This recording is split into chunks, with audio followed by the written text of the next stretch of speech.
My name's Ed. I'm the University of Bath's Public Engagement Officer, but I do have this double life as a doctoral student myself. It's a part-time doctorate, so I'm doing it in the most unfun way possible, holding down a full-time job and doing it on the side.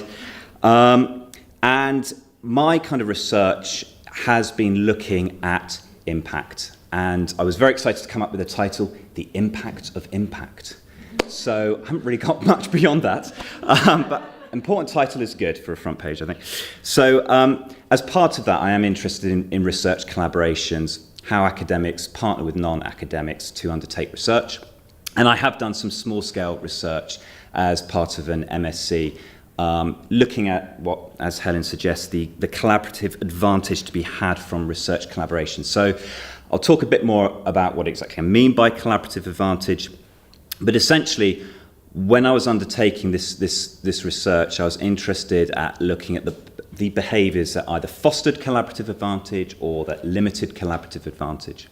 And I was interviewing both researchers and people from charities who had been involved together, working together on research collaborations to get their perspectives on the collaborative advantage that they had gained from working with one another.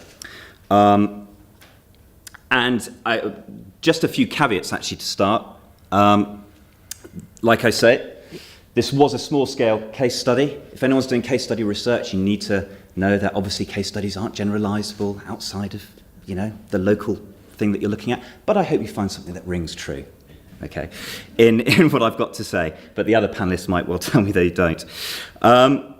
Like I say, it does focus on collaborations with voluntary and community sector organisations, with charities, and there might well be different behaviours with different types of stakeholders, and that's why it'd be interesting to hear from Chris in terms of his collaborations with industry, who will be very different partners to work with.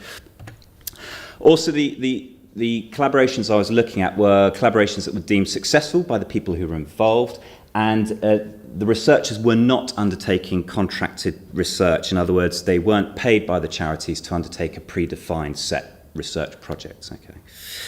And I suppose another caveat is that I did the research, so I don't know whether that's a good thing or not. But okay. So, collaborative advantage then. So this is a theory from a chap called Chris Huxman and Siv Vangen. And it's a very simple theory. It is basically suggesting that we need not be limited by our own resources and expertise. Okay? You can achieve your vision, your goals, your objectives through tapping into the resource and expertise of other people. And I suppose when we think about collaboration generally in society, it's pretty nigh on always pitched as a positive thing to do. It's seen as, let's go and collaborate. Let's go and share our expertise with other people. Let's go and share the resources that we have. Let's go and spread the costs of the work that we're planning to do. Let's try and gain credibility with the stakeholders that we want to try and engage with. Let's address massive issues that there's no way we could deal with as an organisation on our own. We need to work with other people to address these wider problems. So, collaboration, generally pitched as a positive thing. But what I liked about Huxman and Vangen is that they were very, very realistic about collaborations.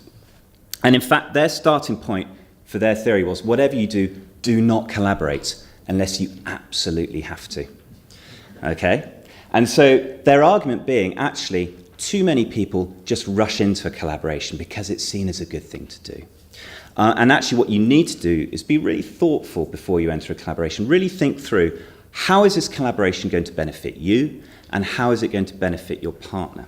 So really managing expectations up front rather than rushing into it straight away. So I quite like the way that they positioned themselves in the theory. And they also do make sure that it's a theory which is meant to have practical use.